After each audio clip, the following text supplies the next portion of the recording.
Hello everyone, एक बार फिर से स्वागत है आपका अपना यूट्यूब चैनल साइंस गुरु रवि में। गाइज, हम रिप्रोडक्टिव सिस्टम अर्थात प्रजनन तंत्र पढ़ रहे हैं और प्रजनन तंत्र के भी प्रीवियस ईयर के क्वेश्चन कर रहे हैं जो आपसे रेलवे ग्रुप डी में, एनटीपीसी में, एएलपी टेक्नीशियन में, आरआरबी जेईई में, आरपीएफ में पूछे गए हैं। गाइज, इस चैप्टर की 6 क्लासें कंप्लीट हो चुकी है। आज ये 7वीं क्लास है और हम अब तक 38 क्वेश्चन कंप्लीट कर चुके इस चैप्टर में। आज हम स्टार्ट करने वाले हैं क्वेश्चन नंबर 39 से, यानी कि क्वेश्चन नंबर 39 से। तो सबसे पहले आप चैप्टर का नाम लिख लीजिए। चैप्टर का नाम है रिप्रोडक्टिव सिस्टम। रिप्रोडक्टिव सिस्टम अर्थात प्रजनन तंत्र। बाहर बारिश आ रही है, थोड़ी सी आवाज़ में प्रॉब्लम हो सकती है, लेकिन वैसे आवाज़ इतनी भी नहीं जाएगी, थोड़ी बहुत हो सकता है तो एडजस्ट कर लेना। ये पार्ट 7 है भैया, और आज हम स्टार्ट करने वाले हैं क्वेश्चन नंबर 39। तो ये रहा आपकी स्क्रीन पर क्वेश्चन नंबर 39। देखिए भैया, ये रहा आपकी स्क्रीन पर क्वेश्चन नंबर 39, यानी कि क्वेश्चन नंबर 39। ये क्वेश्चन आपसे आरआरबी जेईई में पूछा गया है 31/5/2019 को। क्वेश्चन को बहुत अच्छे से पढ़ना, फिर ऑप्शन पढ़ना और फिर इस क्वेश्चन का आंसर कमेंट बॉक्स में बताना।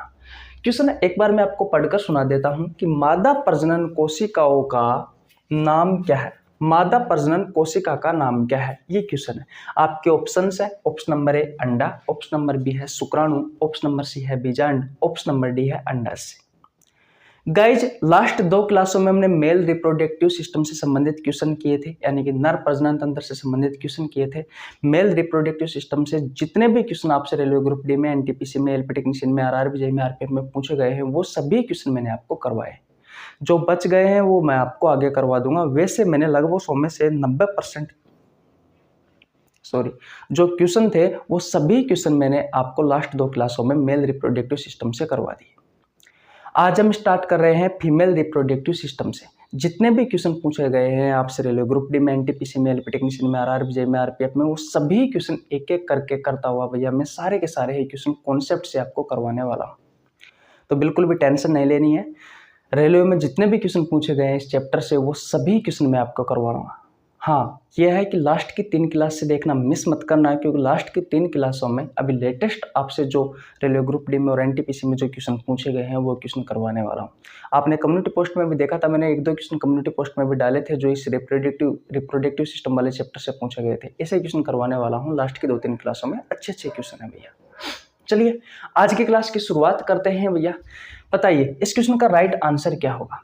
मादा प्रजनन कोशिका का क्या नाम है, बोलो भैया। इसका नाम होगा ऑप्शन नंबर ए अंडा। देखो, मादा प्रजनन कोशिका, ध्यान से समझना, मादा प्रजनन कोशिका 3 शब्द है। मादा प्रजनन कोशिका, प्रजनन के बारे में आप अच्छे से जानते हो, रिप्रोडक्शन के बारे में आप अच्छे से जानते हो। प्रजनन क्या है? अपने जैसे जीव का निर्माण करना, अपने जैसे नए जीव का निर्माण करना या अपनी जैसी जाति का निर्माण करना ही क्या कहलाता है? रिप्रोडक्शन कहलाता है, प्रजनन कहलाता है। अब आपसे क्वेश्चन पूछ रहा है कि भैया कौन सी प्रजनन कोशिका है, यानी कि वह कौन सी कोशिका है जो अपने जैसे नए जीव के निर्माण में सहायक होती है। और किसकी पूछा है? मादा की पूछा है, यानी कि महिलाओं में पूछा है भैया। तो महिलाओं की जो प्रजनन कोशिका है वो कौन सी है? तो आप सभी को पता है अंडा है भैया। क्या है? अंडा है। क्या है? एग है भैया। और इस अंडे का निर्माण कहाँ होता है? ओवरी में होता है, यानी कि अंडाशय में होता है। बोलो, किसी को कोई प्रॉब्लम बिल्कुल नहीं होनी चाहिए। और ये क्वेश्चन पूछा जाता है कि भैया अंडाणु का निर्माण कहाँ होता है? तो ओवरी में होता है, अंडाशय में होता है। बोलो, किसी को कोई प्रॉब्लम बिल्कुल नहीं होनी चाहिए। अब इधर देखिए, आपसे अगर मादा प्रजनन कोशिका का नाम पूछा जा सकता है तो नर प्रजनन कोशिका का नाम भी पूछा जा सकता है। तो नर प्रजनन कोशिका कौन सी है भैया? जल्दी जल्दी कमेंट बॉक्स में बताइए। नर प्रजनन कोशिका है भैया शुक्राणु। और इस शुक्राणु का निर्माण कहाँ होता है? स्पर्म का निर्माण कहाँ होता है? तो इसका निर्माण होता है भैया टेस्टिस में। वर्षण में होता है। और मेल रिप्रोडक्टिव सिस्टम से संबंधित लास्ट 2 क्लासों में हमने बहुत सारे क्वेश्चन किए थे, वहां भी मैंने आपको बताया था। तो नर प्रजनन कोशिका के बारे में पूछे तो शुक्राणु बता देना, स्पर्म बता देना। स्पर्म का निर्माण कहाँ होता है? तो टेस्टिस में होता है, वर्षण में होता है। इस शुक्राणु को नर युग्मक भी कहा जाता है, नर युग्मक भी कहा जाता है। और इस अंडाणु को, इस अंडा को मादा युग्मक में कहा जाता है। इस बात का भी आपको ध्यान रखना है, एक ही बात है। इतनी बात क्लियर है। अब ये शुक्राणु और अंडाणु आपस में फर्टिलाइजेशन होंगे। फर्टिलाइजेशन की प्रोसेस होती है, दोनों के बीच में निषेचन की प्रक्रिया होती है, जिसके तहत युग्मनज में जाइगोट का निर्माण होता है। युग्मनज जो होता है वो एक कोशिकीय संरचना है। ये ऐसी संरचना है जो सिर्फ एक कोशिका से मिलकर के बनी हुई होती है। इतनी बात क्लियर है। और ये मानव जीवन की पहली कोशिका है। इसी कोशिका से ही पूरे शरीर का निर्माण होता है। इतनी बात क्लियर है, किसी को कोई प्रॉब्लम? और अंडाणु और शुक्राणु जब दोनों आपस में जुड़ेंगे तो किसका निर्माण होगा? युग्मनज का, जाइगोट का। तो इसके बारे में भी पूछा जाता है। ठीक है, तो आपके बहुत सारे क्वेश्चन क्लियर हो गए। अगर आपसे मादा प्रजनन कोशिका के बारे में पूछे कि मादा प्रजनन कोशिका कौन सी है, तो भैया अंडा है। और नर प्रजनन कोशिका के बारे में पूछे तो शुक्राणु है। इतनी बात क्लियर है, किसी को कोई प्रॉब्लम?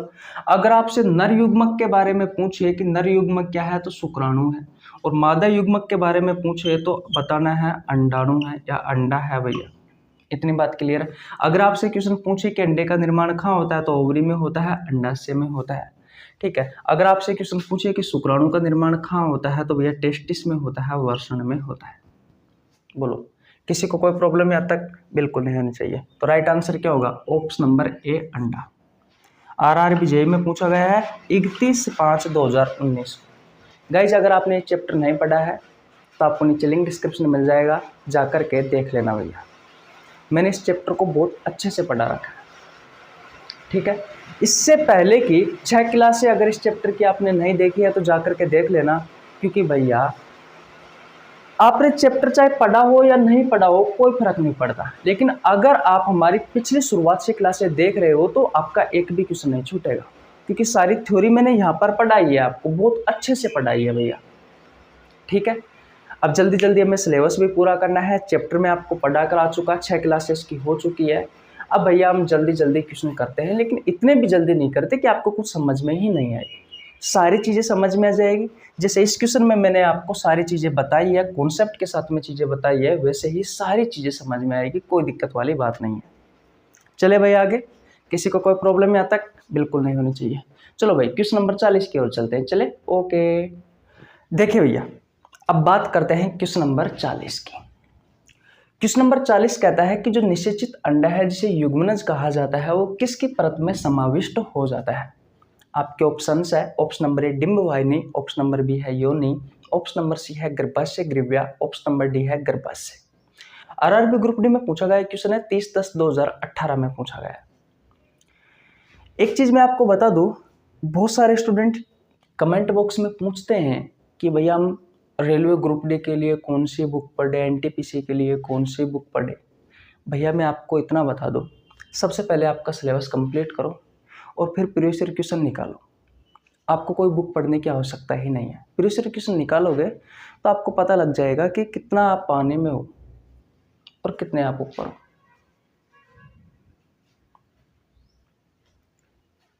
तो सबसे पहले सिलेबस कंप्लीट करो, उसके बाद में प्रीवियस ईयर क्वेश्चन लगाओ और टेस्ट दीजिए भैया, आप जिस भी एग्जाम की तैयारी कर रहे हैं। ठीक है भाई, ओके। बताइए इस क्वेश्चन का राइट आंसर क्या होगा? निषेचित जो अंडा होता है जिसे युग्मनज कहा जाता है, किसकी परत में समाविष्ट होता है? मैंने आपको पिछले क्वेश्चन में भी बताया था इस युग्मनज के बारे में। देखो,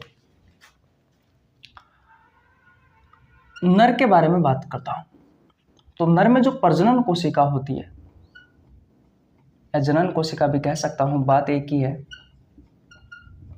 वो प्रजनन कोशिका कौन सी होती है? वो होती है भैया शुक्राणु स्पर्म। इस शुक्राणु का निर्माण कहाँ होता है? तो इसका निर्माण होता है वर्षण में, यानी कि टेस्टिस में। इतनी बात क्लियर है, किसी को कोई प्रॉब्लम? बिल्कुल नहीं होनी चाहिए। दूसरी तरफ मादा में जो प्रजनन कोशिका होती है, मादा में जो प्रजनन कोशिका होती है वो होती है भैया अंडा, एग। और इसका निर्माण कहाँ होता है? तो इसका निर्माण होता है अंडाशय में, यानी कि ओवरी में। इतनी बात क्लियर। शुक्राणु जो होते हैं वो मेल में बनते हैं, अंडा जो बनता है वो फीमेल में बनता है।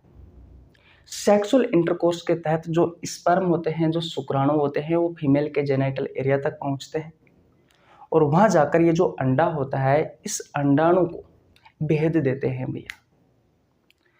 तो इन दोनों के बीच में एक प्रोसेस होती है और उस प्रोसेस को क्या कहा जाता है? फर्टिलाइजेशन,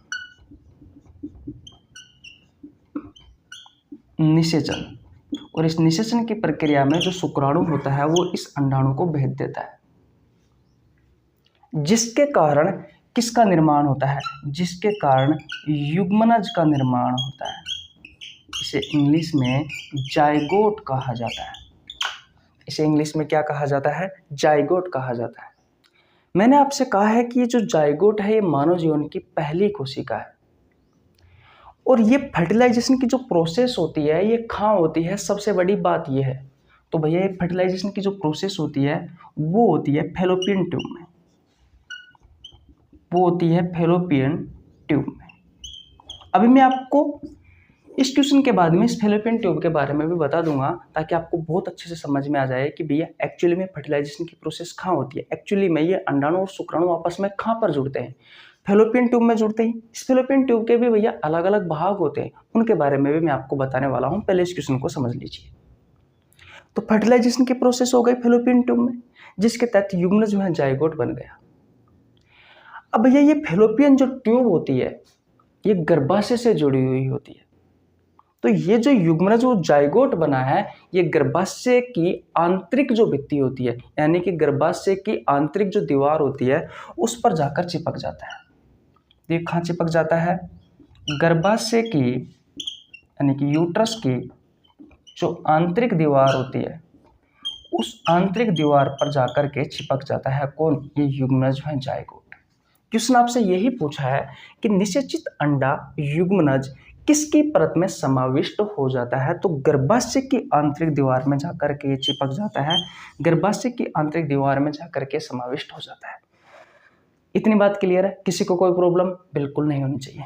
गर्भाशय की 3 परत होती है भैया। भाई आपका जो यूट्रस होता है उसकी कितनी परत होती है? उसकी 3 परत होती है। सबसे बाहरी जो परत होती है उसे कहा जाता है पेरीमेट्रियम, ये लिख लीजिए, काम की चीज है, ये बाहरी है। बीच वाली जो होती है वो होती है मायोमेट्रियम, ये मध्य वाली है, बीच वाली है, और सबसे अंदर वाली होती है वो होती है एंडोमेट्रियम। तो अगर आपसे क्वेश्चन पूछे कि युग्मनज जो होता है वो गर्भाशय की कौन सी दीवार में आकर के समाविष्ट होता है, तो इस एंडोमेट्रियम में होता है। ये अंदर वाली परत है भैया।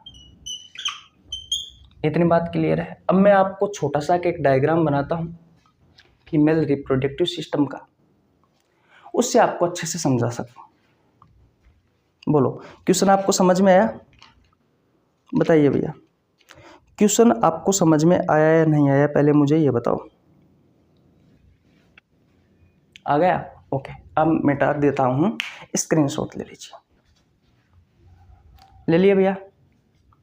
ओके, मिटा दो। ओके, अब ध्यान से समझना।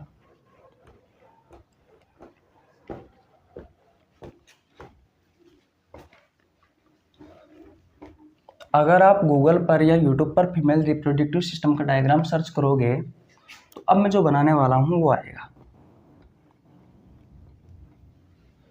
रफली डायग्राम बना रहे हैं। देखो, ये होते हैं आपके ओवरी। ये क्या होता है? ये होता है ओवरी, यानी कि अंडाशय। और इसी अंडाशय में किसका निर्माण होता है? तो मैंने आपको बहुत अच्छे से बनाया है, बताया है, इसी में अंडे का निर्माण होता है। जो अंडा होता है उसका निर्माण होता है अंडा से। ये दोनों एक जोड़ी होते हैं। कितने जोड़ी होते हैं? एक जोड़ी। यहाँ पर इस तरीके से अंगुली नुमा एक संरचना होती है भैया। इस संरचना को कहा जाता है फाइब्री, झिल्लरी कहा जाता है। क्या कहा जाता है भैया? झिल्ली कहा जाता है। फिर आगे जाकर के इस तरीके से एक बीच में से फूली हुई संरचना होती है जिसे कहा जाता है एम्पोला। इसे कहा जाता है तुबिका। क्या कहा जाता है? तुम्बिका। तुम्बिका कहा जाता है, तुबिका कहा जाता है। ठीक है भाई। और झिल्ली और इस तुबिका के बीच में एक संरचना और होती है जिसे कहा जाता है कीपक।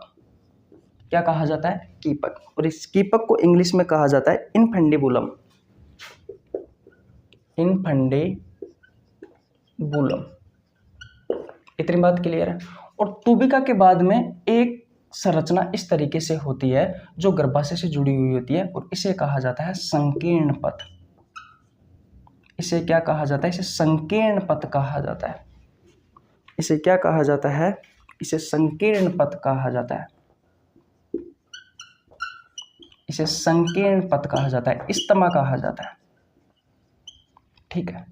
और फिर ऐसे ही इसी तरीके से सेम संरचना इस यहाँ पर आपको देखने को मिलेगी। तो ये अंगुलीनुमा जो संरचना हो गई, ये हो गई भैया झिल्ली। ये वाला जो भाग हो गया, ये वाला हो गया कीपक वाला भाग, यानी कि इनफंडिबुलम वाला भाग हो गया। फिर ये उभरी हुई संरचना होती है।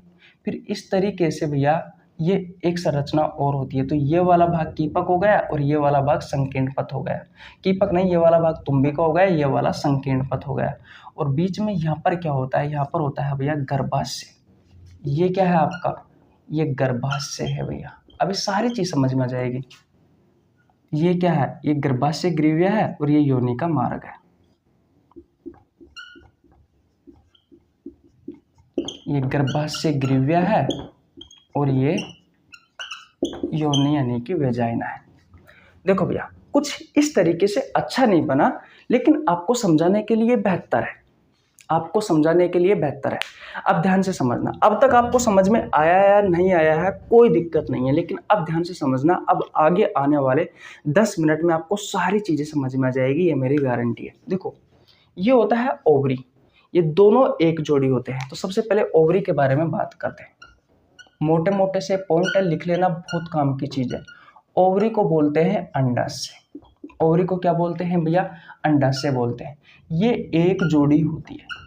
जैसा कि आप फीमेल रिप्रोडक्टिव सिस्टम में देख सकते हो, एक ओवरी ये हो गई, एक ओवरी ये हो गई, एक ओवरी ये हो गई, एक ओवरी ये हो गई।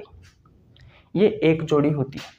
इसकी जो लंबाई होती है वो 2 से लेकर के 4 सेंटीमीटर होती है। ये एनसीईआरटी में दिया गया है। ठीक है। ये जो ओवरी होती है, ये जो ओवरी है, इसका ये बड़ा रूप मैंने बता दिया। इसके अंदर की तरफ जो भाग होता है उसे कहा जाता है स्ट्रोमा। उसे क्या कहा जाता है? उसे स्ट्रोमा कहा जाता है। तो अंदर वाला जो भाग होता है उसे क्या कहते हैं?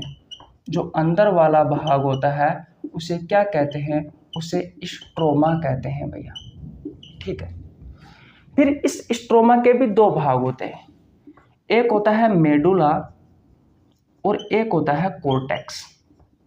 ध्यान से समझना, बहुत ज्यादा इंपॉर्टेंट है। इस मेडुला वाले भाग में ब्लड वेसल्स होती है, रुधिर वाहिकाएं होती है, और इस कोर्टेक्स वाले भाग में पूटक होते हैं।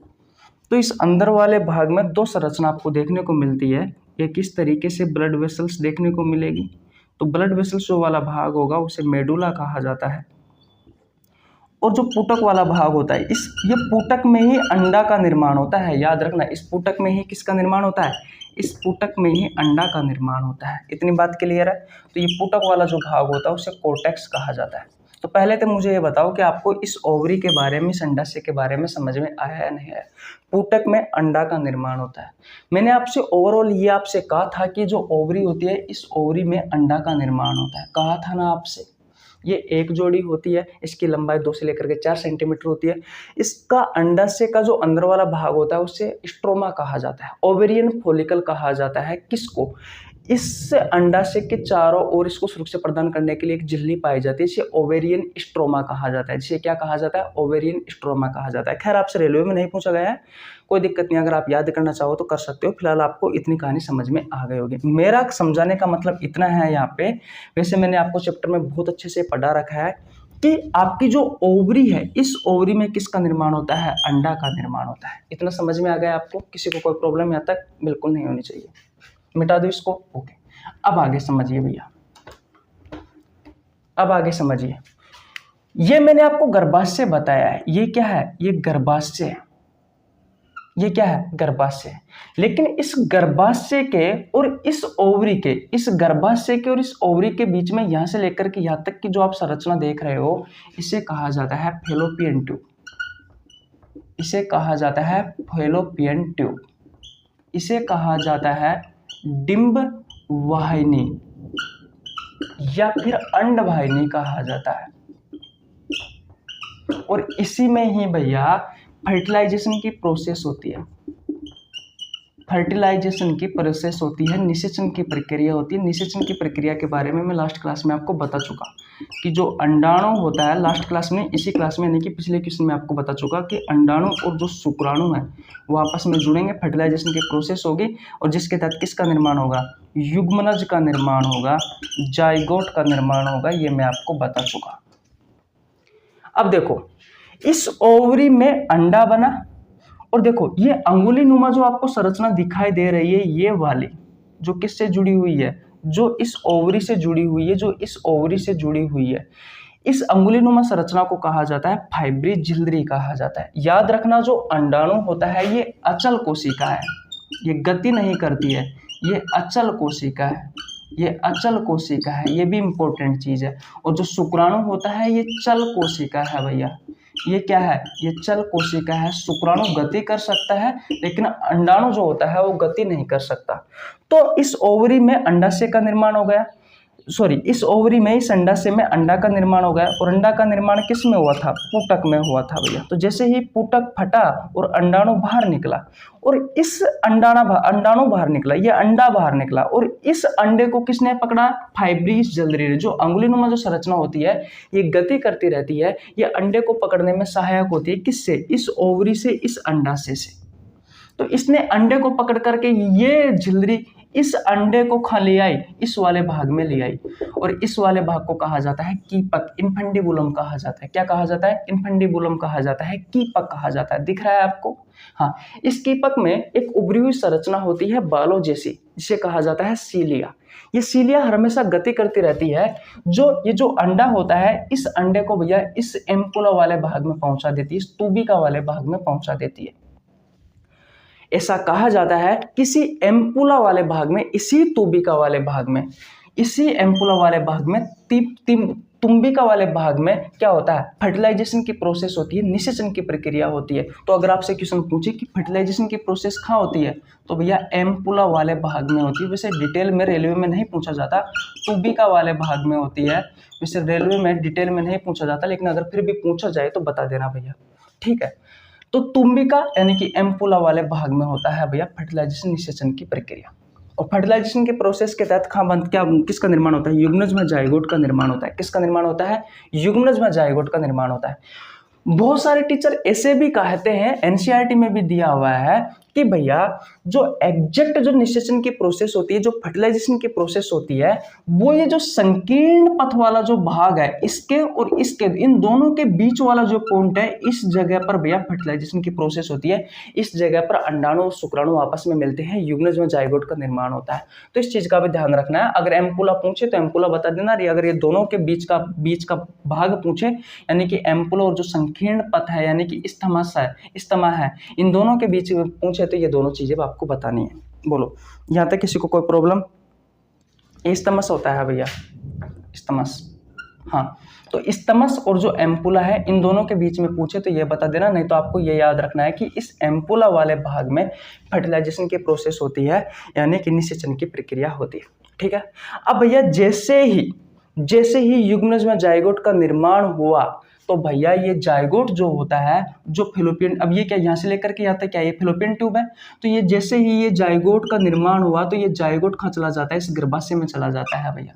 और गर्भाशय की जो आंतरिक दीवार होती है, इसे मैंने क्या कहा था, गर्भाशय की आंतरिक दीवार को एंडोमेट्रियम कहा था।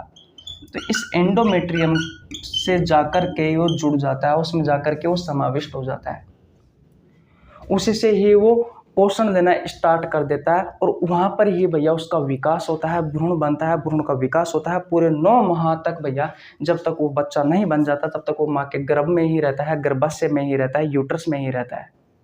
तो पूरे 9 माह तक कहाँ रहता है, वो यूट्रस में ही रहता है, गर्भाशय में ही रहता है। अब मैं आपको ये क्वेश्चन भी पूछने वाला हूँ कि भैया गर्भाशय में जो बच्चा रहता है वो कितने दिन तक रहता है, तो 9 माह तक रहता है। 9 माह का वो समय होता है जिसमें उसका विकास होता है, उसका डेवलपमेंट होता है।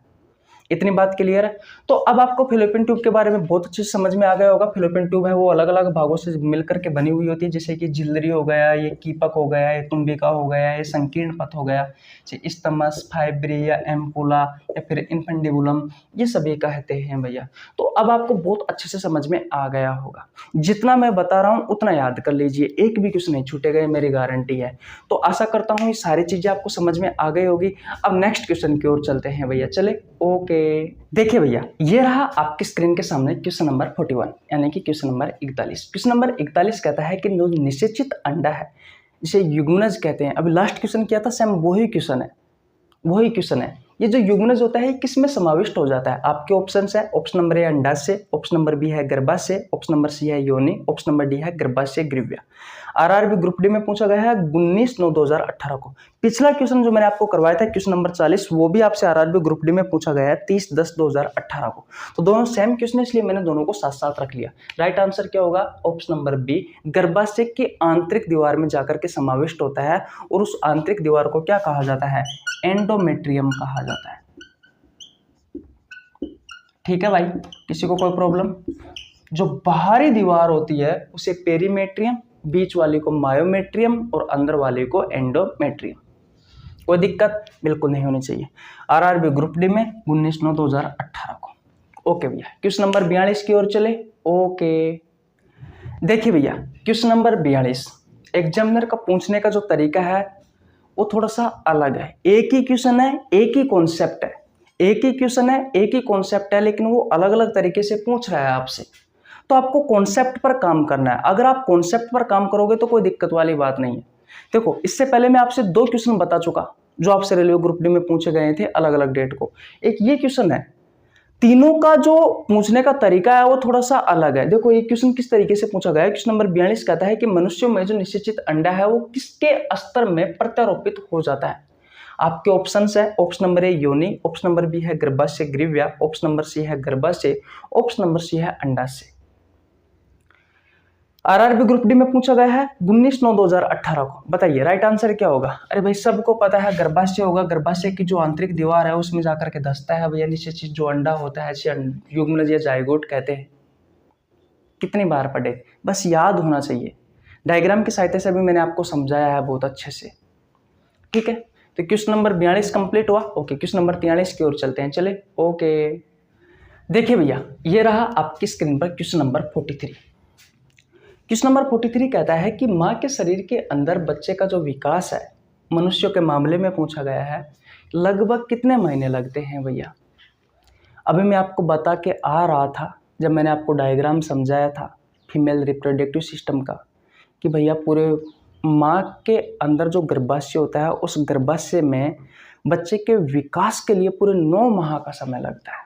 कितने माह का समय लगता है भैया? 9 माह के समय लगता है। गर्भधारण से लेकर के उसके जन्म तक कितना समय लगता है? 9 माह का समय लगता है। आरआरबी ग्रुप डी में पूछा गया है 25/9/2018 को। वैसे आप सभी को पता है, तो नॉर्मल क्वेश्चन है। आगे चलते हैं क्वेश्चन नंबर 44 की ओर, चले। ओके, देखिए भैया, ये रहा आपकी स्क्रीन के सामने क्वेश्चन नंबर 44। आसान क्वेश्चन, प्रसव पीड़ा। ध्यान से समझना है, जब तक आप क्वेश्चन को अच्छे से नहीं पढ़ पाओगे तब तक उस क्वेश्चन का आंसर नहीं दे सकते। प्रसव से कहा जाता है, जन्म को कहा जाता है। जब बच्चे का जन्म होता है तो वो प्रसव कहलाता है। उस समय पीड़ा होती है, उस समय दर्द होता है। वो किसकी दीवारों में संकुचन के कारण होता है। अभी मैंने आपको बताया है कि पूरे 9 माह तक जो शिशु का विकास है, जो बच्चे का विकास है, वो कहाँ होता है विकास? वो होता है यूट्रस में, यानी कि गर्भाशय में। तो जब बच्चे का जन्म होगा तो उस समय एक लयबद्ध संकुचन होता है गर्भाशय की दीवार में। जो गर्भाशय की जो दीवारें होती है, उन गर्भाशय की दीवारों में एक लयबद्ध संकुचन होता है, सिकुड़ता है भैया। आपके गर्भाशय की जो दीवारें होती है वो सिकुड़ती है, जिसके कारण भैया प्रसव के समय पीड़ा होती है। तो आपका राइट आंसर क्या हो जाएगा? ऑप्शन नंबर ए, गर्भाशय। आरआरबी ग्रुप डी में पूछा गया है 27/9/2018 को। बोलो, किसी को प्रॉब्लम? अपने दोस्तों के पास शेयर कर दीजिए भैया इस वीडियो को। आप देख रहे हो तो जो ग्रुप है आपके आसपास के या फिर अपने दोस्तों के पास कि भैया इस यूट्यूब चैनल पर बायोलॉजी के प्रीवियस ईयर के क्वेश्चन करवाए जा रहे हैं। और सिर्फ रेलवे वाले बच्चों के लिए नहीं है, आप किसी भी प्रतियोगी परीक्षाओं की तैयारी कर रहे हो, सभी परीक्षाओं के लिए उपयोगी है। ये तो मैं आपको बता रहा हूँ कि रेलवे में जो जो क्वेश्चन आए वो मैं आपको करवा रहा हूँ, लेकिन इसका जो कॉन्सेप्ट है वो सभी परीक्षा, देखो मैं आपको बता दूं, जितनी भी प्रतियोगी परीक्षा है लगभग सभी परीक्षाओं का सिलेबस है वो सेम है भैया। जो छोटी एग्जाम होती है उसमें थोड़ा छोटा लेवल होता है, जो अच्छी एग्जाम होती है उनमें थोड़ा अच्छा लेवल होता है, बस फर्क इतना है, ज़्यादा फर्क नहीं है। और हम मेहनत कर रहे हैं तो भैया आप वीडियो को लाइक कर दिया करो, प्यारा सा कमेंट कर दिया करो अगर आप वीडियो ही देखते हो तो। और हाँ भाई, अगर नए आए हो तो चैनल को जरूर सब्सक्राइब कर लेना, ताकि मैं जैसे ही वीडियो अपलोड करूँ तुरंत आपके पास पहुँच सके। और जितने भी बीपीएससी की तैयारी करने वाले स्टूडेंट हैं उन्हें मैं आपको बता दूँ कि अब जो एग्ज़ाम होने वाली है बीपीएससी की वो 17वीं प्री एग्ज़ाम होगी, 70 नंबर की। तो 66, 67, 68 और 69 ये प्री के जो पेपर है वो मेरे पास है। तो प्री में बीपीएससी में जो क्वेश्चन पूछे गए हैं आपसे बायोलॉजी से वो मैं करवाऊँगा। हो सकता है कि कल से आपको वीडियो मिल जाए बीपीएससी वालों को। और फिर ऐसा कहा जाता है कि भैया इसकी एग्ज़ाम फिक्स है, लेकिन अब इसकी डेट बढ़ेगी तो अपने पास 1-2 महीने का समय है। तो 1-2 महीने में बीपीएससी की अगर मैं 15 से 20 क्वेश्चन 15 से 20 क्लास भी डाल देता हूँ या लगभग 30 क्लास से डाल देता हूँ तो वहाँ से बायोलॉजी के क्वेश्चन छूटने की संभावना बहुत कम रहेगी। तो ये क्वेश्चन को पढ़ लेना, साथ में थ्योरी जो मैंने पढ़ा रखी है उसको पढ़ लेना, गारंटी है आपका एक भी सिंगल क्वेश्चन भी नहीं छूटेगा। ठीक है भैया, तो बीपीएससी वालों तैयार रहना। इतनी बात क्लियर है? किसी को कोई प्रॉब्लम बिल्कुल नहीं होनी चाहिए। चलिए क्वेश्चन नंबर 45 की ओर। ओके, देखिए भैया ये रहा आपकी स्क्रीन पर क्वेश्चन नंबर 45। क्वेश्चन नंबर 45 कहता है कि अंडे को अंडाशय से गर्भाशय तक किसकी सहायता से ले जाया जाता है। ये क्वेश्चन आपसे आरआरबी ग्रुप डी में पूछा गया 26/10/2018 को। इस चैप्टर से बहुत इजी क्वेश्चन पूछे जाते हैं, बस आपके सिलेबस कंप्लीट होना चाहिए, आपके कॉन्सेप्ट क्लियर होने चाहिए। ये सारे के सारे क्वेश्चन आपके एग्जाम में पूछे गए क्वेश्चन हम ऐसे कर रहे हैं जैसे कि कोई बच्चों का खेल हो। क्यों कर रहे हैं? क्योंकि हमें भैया कॉन्सेप्ट क्लियर है, इस वजह से। आप सभी को पता है जो अंडाशय होता है, जो ओवरी होती है, उसमें अंडे का निर्माण होता है। फिर फैलोपियन ट्यूब जुड़ी हुई होती है जिसके बहुत सारे भाग होते हैं। इसी फैलोपियन ट्यूब में निषेचन की प्रक्रिया होती है।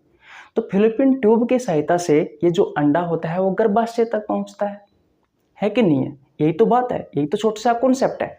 आपसे क्वेश्चन यही पूछा है कि जो अंडा होता है उसको अंडाशय से गर्भाशय तक किसकी सहायता से ले जाया जाता है? तो भैया अंडवाहिनी या डिंब वाहिनी की सहायता से ले जाया जाता है, फैलोपियन ट्यूब की सहायता से ले जाया जाता है। फैलोपियन ट्यूब की सहायता से ले जाया जाता है। सिंपल। आरआरबी ग्रुप डी में पूछा गया 26/10/2018 को। आज यहीं तक रखते हैं। छोटी सी क्लास हुई है भैया आपकी, लगभग 30, 32, 33 मिनट की, कोई दिक्कत नहीं है, लेकिन फिर भी हमने आज बहुत सारी चीज़ें सीखी भैया। कल भी हम फीमेल रिप्रोडक्टिव सिस्टम से संबंधित क्वेश्चन करने वाले हैं। आने वाली 4-5 क्लासों में चैप्टर समाप्त हो जाएगा, उसके बाद में नए चैप्टर की शुरुआत करेंगे, लेकिन जब तक आपके रेलवे की एग्जाम होगी उससे पहले आपका पूरा सिलेबस कंप्लीट करवा दिया जाएगा। तो और मैं आपको बता दूं, ये जो पिछली 6 क्लासें इस चैप्टर की आपको देखने को मिलेगी वो देखने को मिलेगी जनशताब्दी एक्सप्रेस बैच में। जनशताब्दी एक्सप्रेस बैच की शुरुआत मैंने 1 फरवरी से की थी, जिसमें मैं आपको बायोलॉजी के प्रीवियस ईयर के क्वेश्चन करवा रहा हूँ चैप्टर वाइज। 8 से 10 चैप्टर करवा चुका भैया मैं, लगभग 9 चैप्टर हो चुके हैं इससे पहले। ये शायद 10वां चैप्टर या 9 नंबर का चैप्टर, मुझे कंफर्म नहीं है, आप जा करके देख लेना। तो उस बैच में आपको ये प्लेलिस्ट मिल जाएगी भैया, इससे पहले की 6 क्लासें मिल जाएगी, तो 6 क्लासें देख लेना, क्योंकि वहाँ से भी आपको बहुत सारी चीज़ें सीखने को मिलेगी। अब वीडियो को लाइक कर दो, कमेंट कर दो, चैनल को सब्सक्राइब कर लेना और अपने दोस्तों के पास शेयर कर दीजिए। स्क्रीनशॉट ले लीजिए। मिलते हैं नेक्स्ट वीडियो में, तब तक के लिए जय हिंद, जय भारत, राम राम।